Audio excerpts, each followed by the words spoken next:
দুই নাম্বার হলো উযু অবস্থায় দুধ পান করাইছেন। মঈনুদ্দিন চিশতি রহমাতুল্লাহি আলাইহির মা ডাক দিয়ে বলেন, 2 বছরে আমার একবারের জন্য এমন ভুল হই নাই যে আমি বিনা উযুয়ে তোমার একবার দুধ পান করাইছি। এরে বাবা,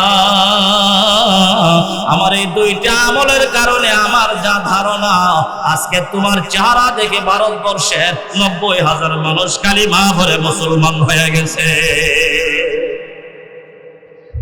এ মুসলমান, আব্দুল্লাহ ইবনে আব্বাস রাদিয়াল্লাহু আনহুমা বলছেন যে যারা দুনিয়াতে নেক আমল করবে, আমলে সলেহ করবে, তাদেরকে আল্লাহ পাক দুনিয়াতেই কয়েকটা পুরস্কার দিবে। এর মধ্যে 1 নাম্বার পুরস্কার হলো তার চেহারায় আল্লাহ পাকের একটা নূরের ঝলক দিয়ে দিবেন। কথা বলেন ঠিক কিনা? আল্লাহ ওয়ালাদের চেহারার দিকে তাকাইতেই মনে চাই। কথা বলেন ঠিক কিনা? এই জন্য মুসলমান, আমরা যারা এখনো কোনো আল্লাহ ওয়ালার হাতে হাত দিয়ে বায়াত হই নাই, তাদের কাছ থেকে সবক গ্রহণ করি নাই, আমরা তাদের হাতে বায়াত গ্রহণ করার দরকার আছে কিনা নাই?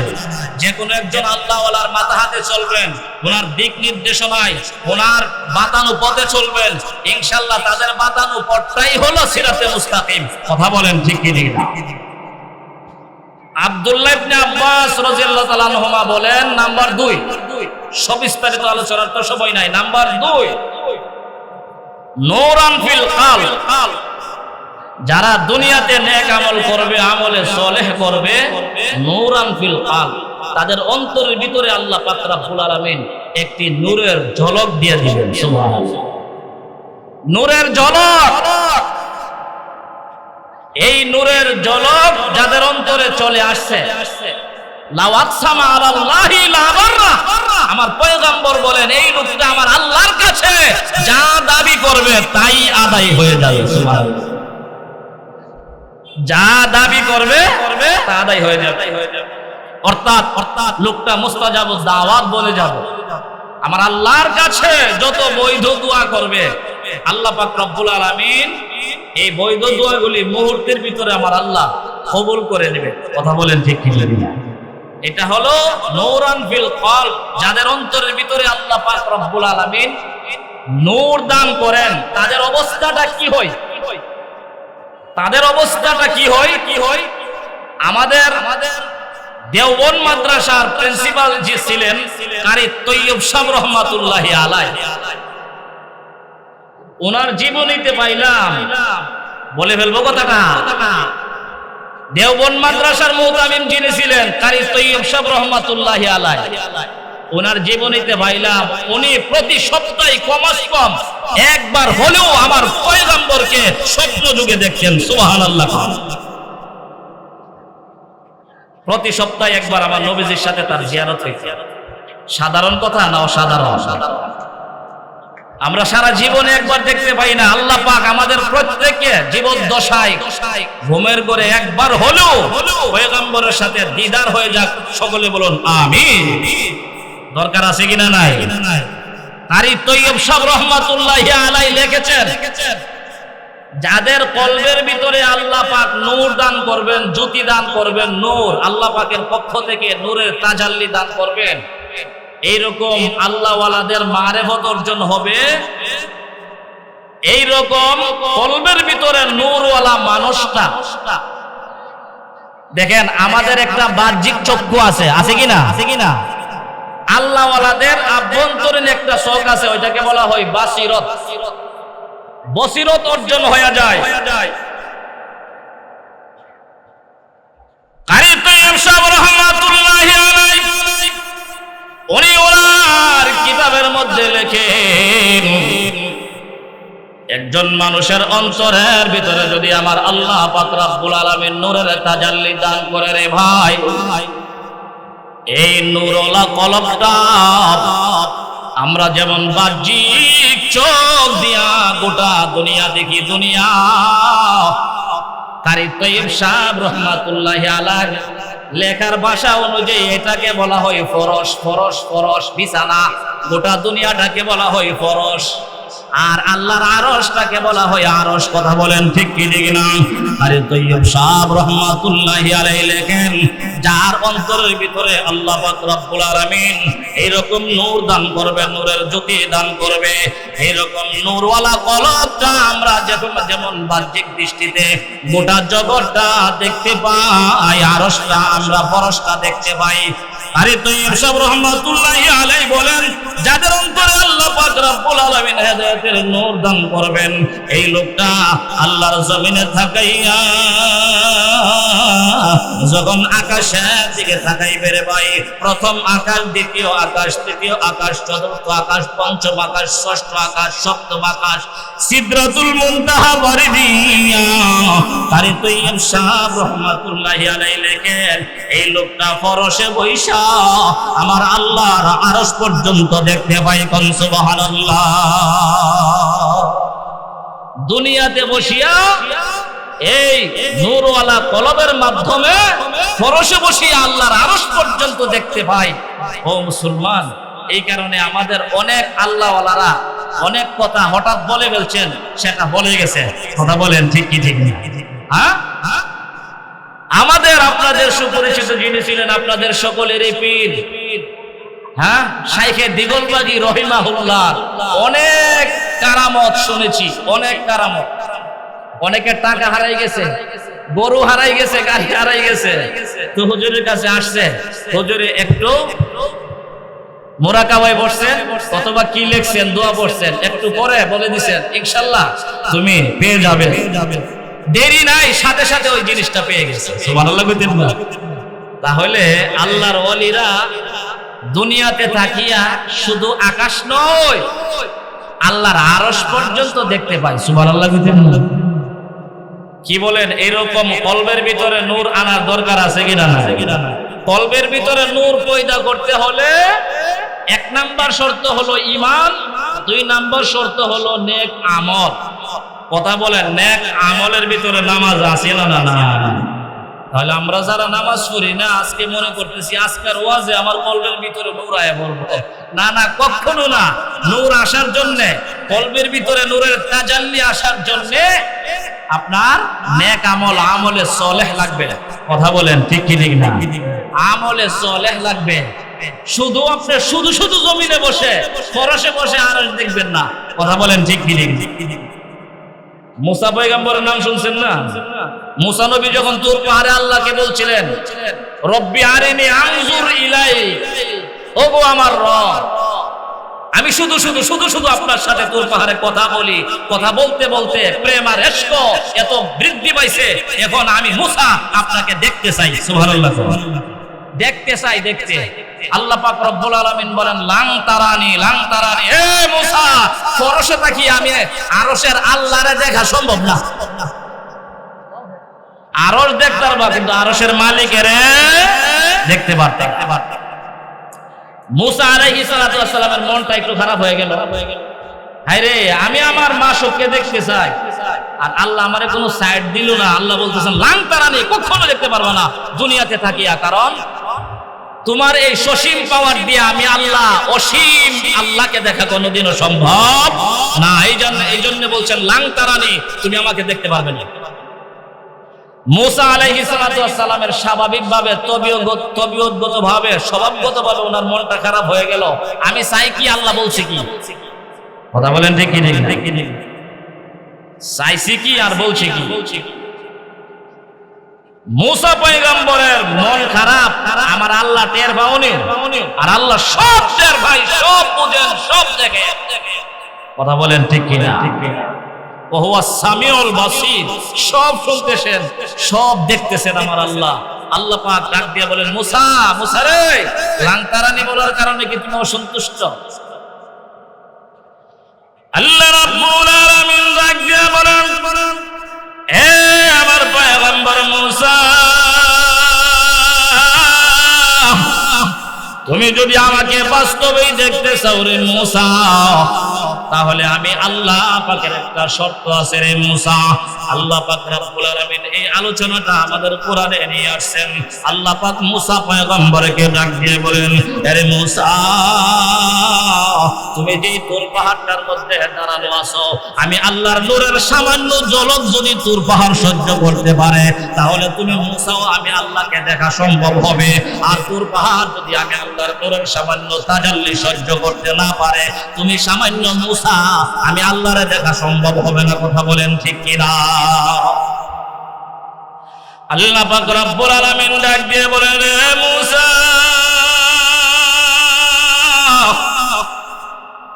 তুমি যদি আমারে দেখতে চাও রে মুসা, এক নাম্বার শর্ত হলো তোমার এই তুর পাহাড় আমার নূরের তাজাল্লির সামনে স্থির থাকতে হবে। আর দুই নাম্বার শর্ত হলো তুমি তোমার প্রথম আকাশের দিকে থাকাও, প্রথম আকাশের দিকে। আরে ভাই মুসলমান, একজন আল্লাহওয়ালা যদি আরশ পর্যন্ত দেখতে পায়, তাহলে আল্লাহর একজন নবী আরশ পর্যন্ত দেখতে পাবে কি পাবে না? আল্লাহর পয়গম্বর মুসা আলাইহিস সালাতু ওয়াস সালাম প্রথম আকাশের দিকে তাকাইলেন, আমার আল্লাহ প্রথম আকাশের পর্দাটা উঠাইয়া দিলেন। আল্লাহ পাক রব্বুল আলামিন ডাক দিয়া বলেন, মুসা, তুমি দ্বিতীয় আকাশটার দিকে একটু নজর করো, ফলো করো। মুসা পয়গম্বর দ্বিতীয় আকাশটার দিকে একটু তাকাইলেন। আরে ভাই মুসলমান, আমার আল্লাহ ডাক দিয়ে বলেন, আরে মুসা, তোমার জন্য আমার দ্বিতীয় আকাশটাকেও খুলে দিলাম, পর্দাটা উঠাইয়া দিলাম। তুমি আমার দ্বিতীয় আকাশটার দিকে একটু নজর করো, ফলো করো। দ্বিতীয় আকাশটার দিকে একটু তাকাইলেন। আরে ভাই মুসলমান, আমার আল্লাহ ডাইকে বলেন, মুসা, তুমি আমার চতুর্থ আকাশটার দিকে একটু তাকাও। চতুর্থ আকাশটার দিকে তাকাইতে দেরি, চতুর্থ আকাশের হেজাবটা খুলে দিতে দেরি হয় নাই। আমার আল্লাহ বলেন, যে মুসা, তুমি পঞ্চম আকাশের দিকে একটু তাকাও। পঞ্চম আকাশের হেজাবটা আমার আল্লাহ খুলে দিলেন। ষষ্ঠ আকাশের দিকে তাকাও। আল্লাহ রাব্বুল আলামিন ষষ্ঠ আকাশের পর্দাটা উঠাইয়া দিয়া আল্লাহ পাক রব্বুল আলামিন রাইকে বলেন, রে মুসা, তুমি আমার সপ্তম আকাশটার দিকে একটু তাকাও। সপ্তম আকাশের পর্দা উঠাইয়া দিলেন। আরে ভাই মুসলমান, এভাবে মুসা পয়গম্বরকে বললেন, সিদরাতুল মুনতাহার দিকে ফলো করো। সিদরাতুল মুনতাহার দিকে ফলো করলে আমার আল্লাহ মুসা পয়গম্বরের সম্মুখ থেকে সব পর্দা উঠাইয়া আল্লাহ পাক রব্বুল আলামিন ডাক দিয়া বলেন, মুসা, এখন তুমি আমার আরশটার দিকে একটু নজর করো। আল্লাহু আকবার। এ মুসলমান, আল্লাহর পয়গম্বর মুসা আলাইহিস সালাতু ওয়াস সালাম যখন নাকি আরশটার দিকে তাকাইলেন, আমার আল্লাহ ডাক দিয়া বলেন, রে মুসা, এখন আমার মাঝে তোমার মাঝে মাত্র 70,000 পর্দা আছে। সুবহানাল্লাহ কইতেন না? কয় হাজার পর্দা আছে? 70,000 পর্দা আছে। এরে ভাই মুসলমান, এক একটা পর্দা কতটুক মোটা? এক একটা পর্দা হলো 500 বছরের রাস্তা মোটা। কয়শো বছর? মুসা নবীর নজর কাছাকাছি গেছে, এরপরও কতটুক বাকি আছে? 70,000 পর্দা আছে আল্লাহ পাকের সামনে আর মুসা নবীর মাঝখানে। ও ভাই, 70,000 পর্দা। একটা পর্দার সামান্য জায়গা আমার আল্লাহ সামান্য জায়গা ছিদ্র করে আল্লাহ পাকের নূরের তাজাল্লি বেদ করলে মুসা আলাইহিস সালাতু ওয়াস সালাম তো দাঁড়ানো ছিলেন তুর পাহাড়ে। কথা বলেন ঠিক কি ঠিক না? মুসা আলাইহিস সালাতু ওয়াস সালাম তুর পাহাড়ে দাঁড়ানো, আমার আল্লাহ পাকের নূরের ঝলক আসিয়া তুর পাহাড়কে জ্বালায়া পয়রা সারখার করে দিল। মুসা নবী বেহুশ হয়ে জমিনে পড়ে গেল। বেহুশ হয়ে জমিনে পড়ে গেল। মুসা আলাইহিস সালাতু ওয়াস সালামকে আমার আল্লাহ একটু পরে হুশ দান করলেন। সুবহানাল্লাহ কইতেন না? আল্লাহ রাব্বুল আলামিন ডাক দিয়া বলেন, মুসা, হে মুসা, আমি আল্লাহ পাকের সামান্য নূরের ঝলকের সামনে তোমার তুর পাহাড় সহ্য করতে পারলো না, স্থির থাকতে পারলো না। এরে মুসা, আর কি জিন্দেগিতে কোনদিন দুনিয়াতে থাকতে আমি আল্লাহর দেখার দরখাস্ত করবানি? সুবহানাল্লাহ কইতেন না? ভালো করে বুঝে রাখবেন, স্বপ্ন যুগে আল্লাহকে দেখা সম্ভব, কিন্তু সচক্ষে দুনিয়াতে থাকিয়া আমাদের চোখের এই পাওয়ারে আল্লাহরে দেখা সম্ভব না। দেখেন মুসা আলাইহিস সালাতু ওয়াস সালামকে আল্লাহ বললেন, কি হইছে আর দেখবানি? মুসা নবী বললেন, আল্লাহ এই দুনিয়াতে যত দিন বাঁচি আর এরকম দরখাস্ত আর করব না। সুবহানাল্লাহ। যেখানে মুসা নবীকে আল্লাহ বলেন ডাইরেক্ট লাংতারানি, সেখানে আমাদের এই চোখে কি আল্লাহরে দেখা সম্ভব?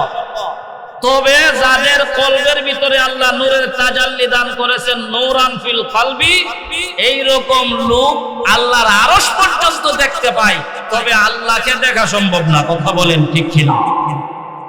আল্লাহকে দেখা সম্ভব না দুনিয়াতে আমাদের এই চোখের এই পাওয়ারে।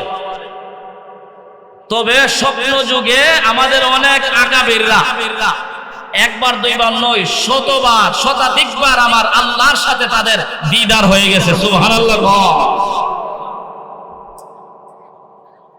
আল্লাহ পয়গম্বর মুসা আলাইহিস সালাতু ওয়াস সালাম, এ ভাই মুসলমান, আল্লাহকে ডাইকে বলেন, আল্লাহ